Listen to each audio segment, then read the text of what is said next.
কি গো একটু বাজারে যাও না? এই তো সকালে বাজার করে আনলাম। ভাই আসছে, একটু মাছ মাংস কিছু এনে দাও না গো। টাকা কি গাছে ফলে নাকি? তোমার ভাই আসবে তো আমি কি করব? যে আসবে সে নিজে করে আনবে বাজার।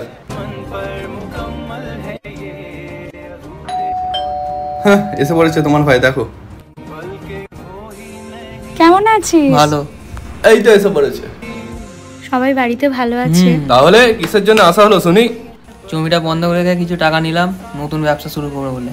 কালকে সকালে কলকাতায় মাল কিনতে যাওয়ার আছে। ধর, পেমেন্টটা এখনো পাইনি। ডিলটা ক্যান্সেল হয়ে গেলে বাকি লেবার দিয়ে মাইনে দেবো কি করে? এটাই তো ভরসা সব কিছুর।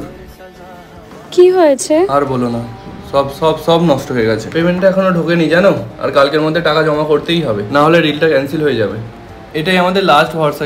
কি করে কি ম্যানেজ করবো আমি বুঝে উঠতে পারছি না। চিন্তা করো না, সব ঠিক হয়ে যাবে। কিচ্ছু হবে না, সব শেষ। এখানে কিছু টাকা আছে, এখন রাখো। আশা করি এতে তোমার কাজ মিটে যাবে। না না, তোমার টাকা আমি কি করে নেবো? দোকানের জন্য কিছুদিন পরে মাল কিনলেও হবে, কিন্তু আমি জানি এটা তোমার কতটা কষ্টের প্রজেক্ট। এই প্রজেক্টটা পাওয়ার জন্য তুমি অনেক কষ্ট করেছো। না, এটা হয় না, তোমার টাকা আমি নিতে পারবো না। এটা এখন তুমি রাখো, তোমার যখন হবে তখন তুমি আমাকে দিয়ে দেবে।